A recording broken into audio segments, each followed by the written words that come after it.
I'm Mathias. I live in sunny Copenhagen, Denmark, not that far from here.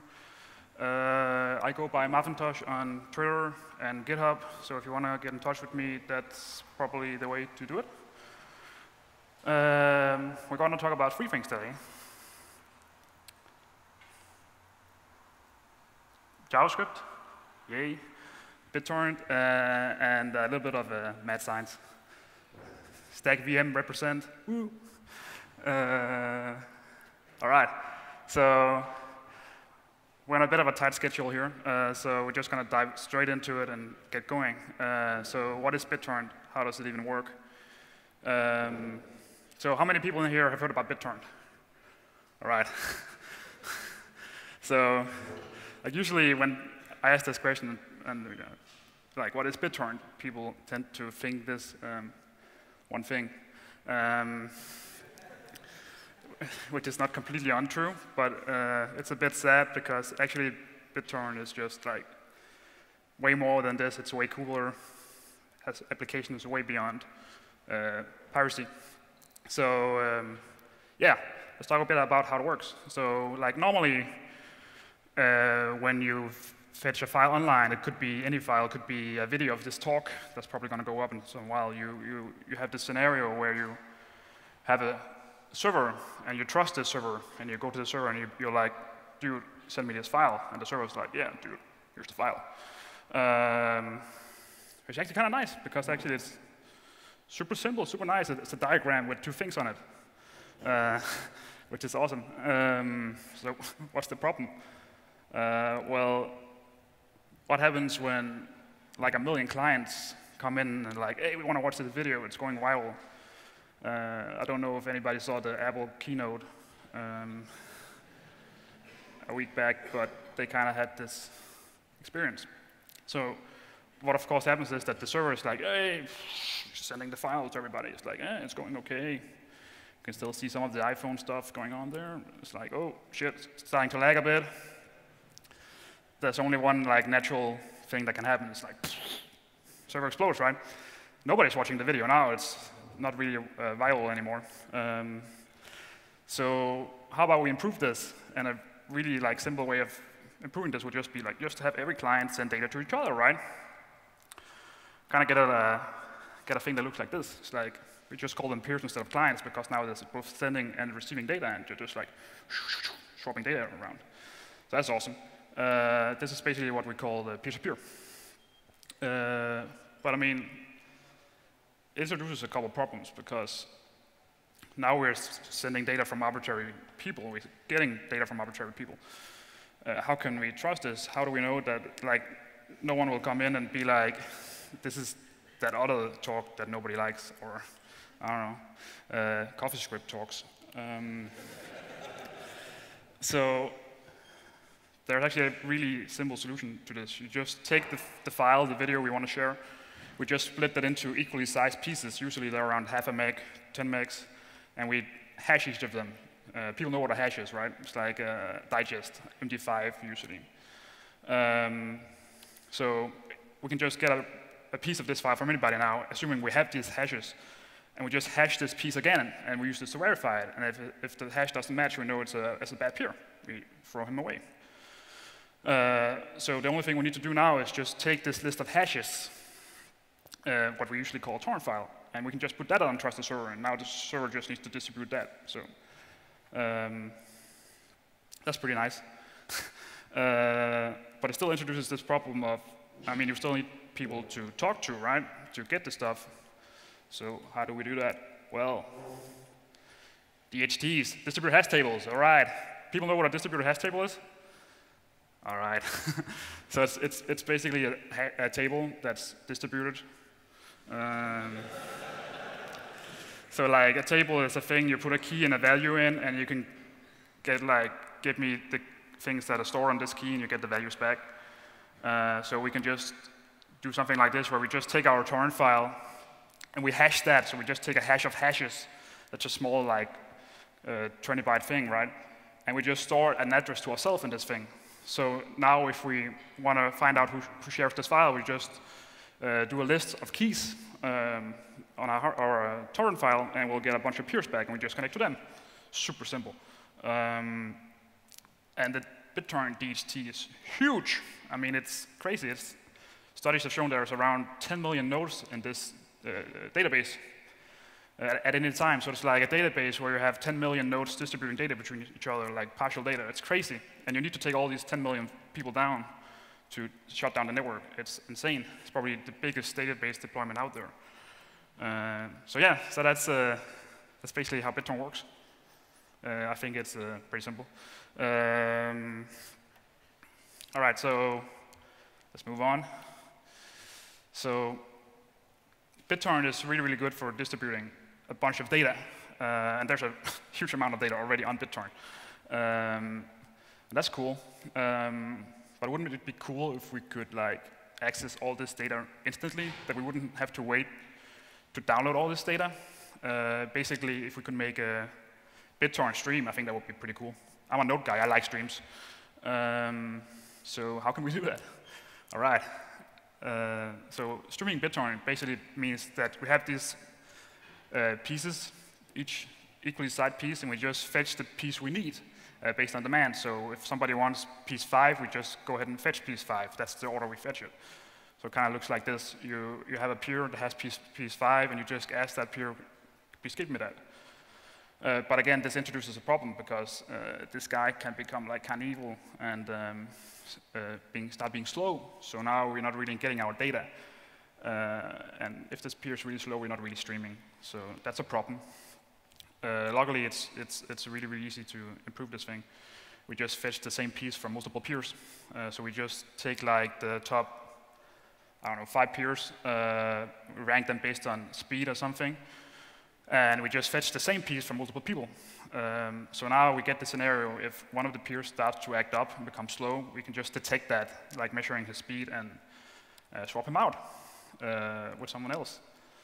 That's pretty cool. And this gives us this scenario where we waste a little bit of bandwidth because we're fetching the same data more than we need.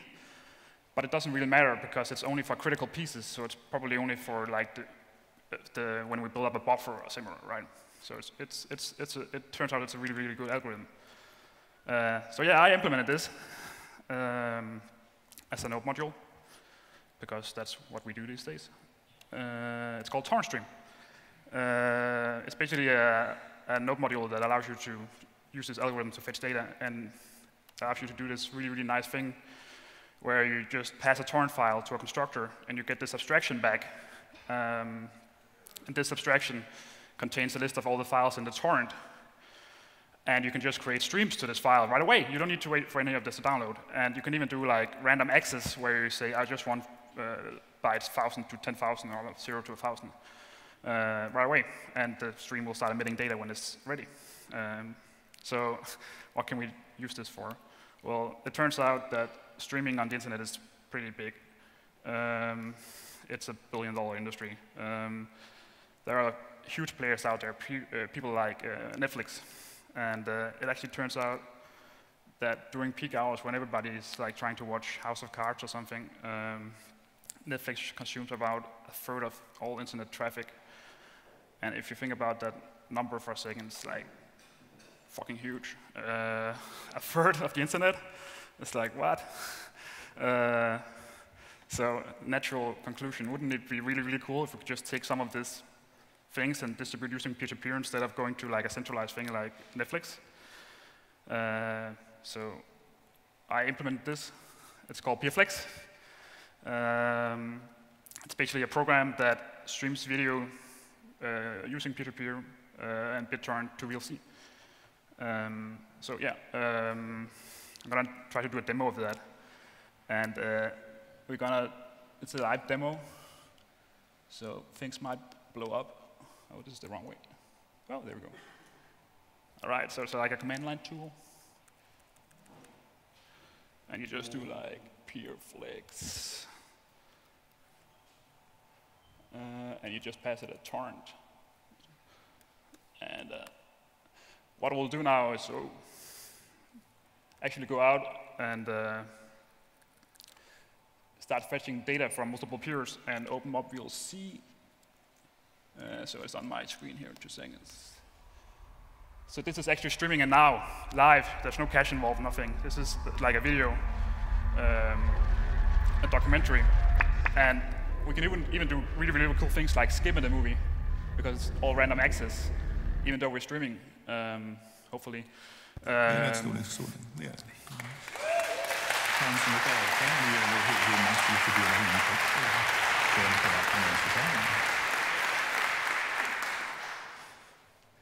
So yeah, that's pretty awesome. And this gives us this. I was watching the World Cup like a couple of months back. I think Germany won, and like it was very noticeable in the when you had a game where a lot of people were watching it, like the quality of the national broadcasting, their online broadcasting would drop quality because there's a million Danes sitting there trying to watch the game. And we can actually flip this around and do something completely opposite, because the more people are watching our video, the better it runs. So like we can actually increase quality, which is crazy. I mean, the more people who watch the video, the better it runs. That's completely opposite of what we're used to. So I think that's really, really cool. And I mean, this is a streaming video. I've seen this before. There was some guys built a UI on top of my thing called, it's called Popcorn Time. I don't know if you know it. But it's like, we're always trying to work around this use case of video, which is cool. But it can also become a little bit gimmicky. So I like to try to push things, which takes us to the next segment, mad science. So when you're in this space a little while, you kind of get this realization that we can kind of stream anything out there that's on BitTorrent, which is kind of cool. So like a week ago, I was preparing for this talk, and I was like, I need some cool data to stream. So I went on Wikipedia to try to find some good data sets and Google around, and then it hit me. Everything on Wikipedia is actually on BitTorrent. Like there's an actual torrent file containing everything on Wikipedia. The entire thing. It's huge. So I implemented something called PeerWiki. It's a program that allows you to browse Wikipedia peer-to-peer in real time using BitTorrent.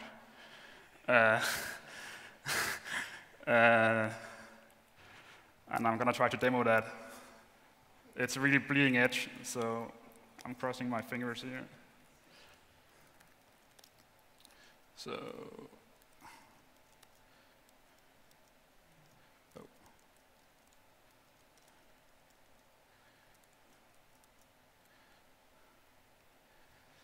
So what it does now is it's actually connecting to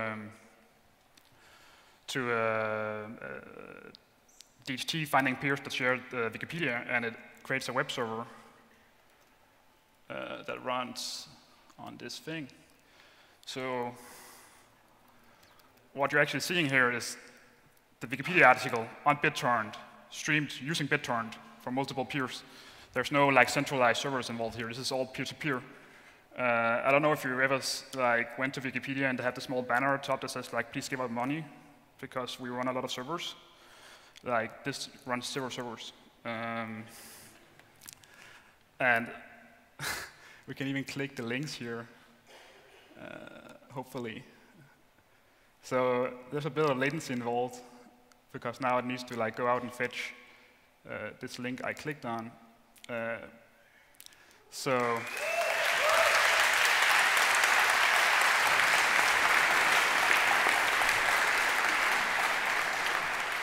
And I mean, like, this torrent is crazy. It contains everything on Wikipedia, even like the assets. This picture, I don't know if you can see my mouse, but the picture up there, that's a file that's in the BitTorrent thing that is fetching when I browse here. There's so many things happening here that it's like we're just reading this article, but I know what's going on, and it's like crazy. And again, we get this property of the more people who browse this page, the better Wikipedia runs. I mean, that's awesome. All Right. So let's try to stop that before we kill the network.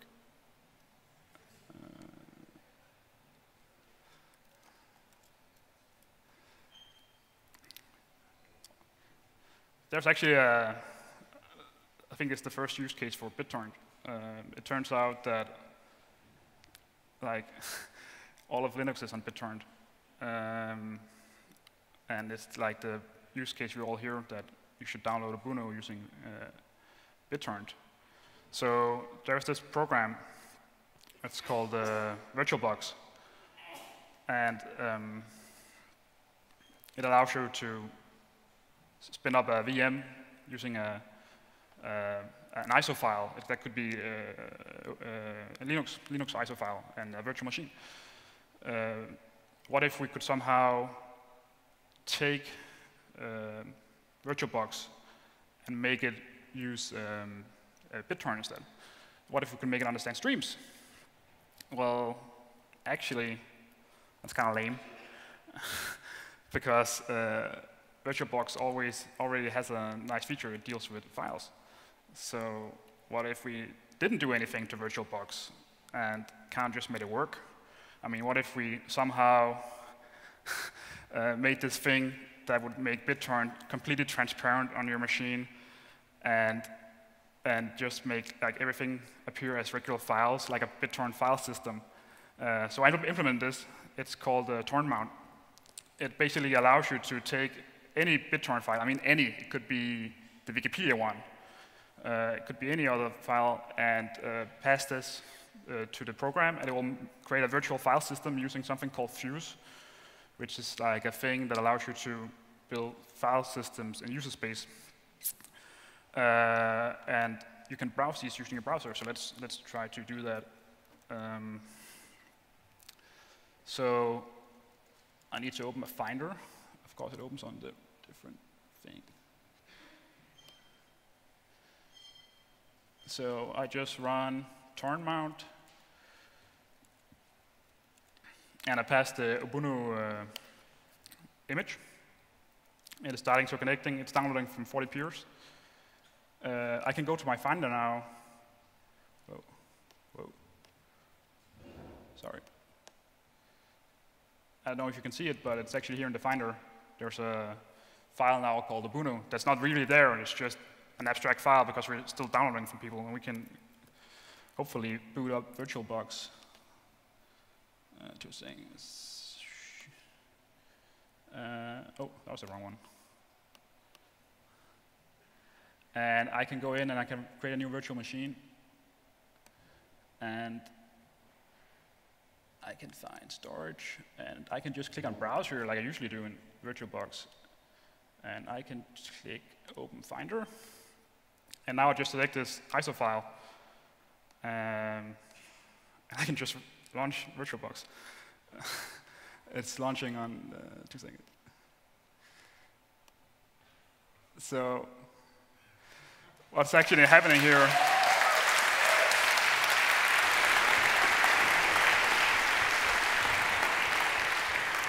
So I don't know if you can see the other thing, but we only downloaded like 80 megs of this file so far. It's just fetching data based on demand, and I should probably select German because we're in Germany.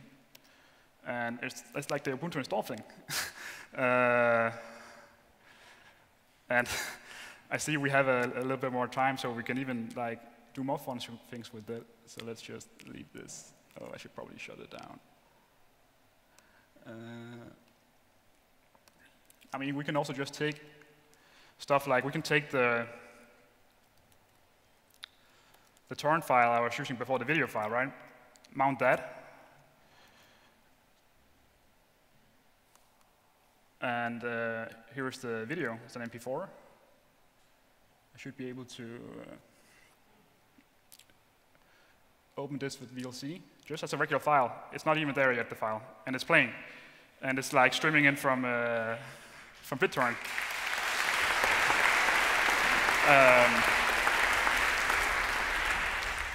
And actually, this gives us this really, really nice property that if we skip in the file and try to find some dialogue, hopefully, and if we just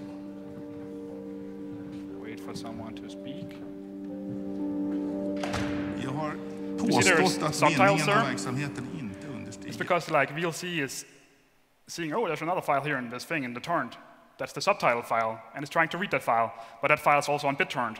So what's actually happening is Torrent Mount is saying like, oh, you want to read this subtitle file? Cool, let me just go to these 100 peers and try to fetch it like live and stream it back to VLC. But VLC doesn't care, it's just reading it like a regular file. So you get this really, really transparent thing where programs don't really know what they're doing, but they're just reading files, which is awesome. So yeah, that's Torrent Mount. Yeah, we did that. So that's it for me.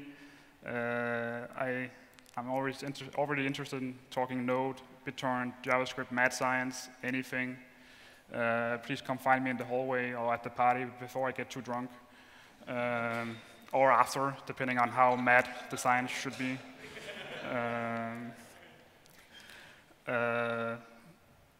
You should also check out these cool things. There's WebTorrent, which is, I think, just went into alpha. It's like trying to do this thing, but only in the browser, using no native things, like self-contained BitTorrent in the browser. That's gonna be crazy. There's Substack's crazy wild peer maps thing that we hacked during a conference a while back. That's like, let's take all of Google Maps and put it on BitTorrent, so we don't need Google Maps anymore. So yeah, that's it. Thank you.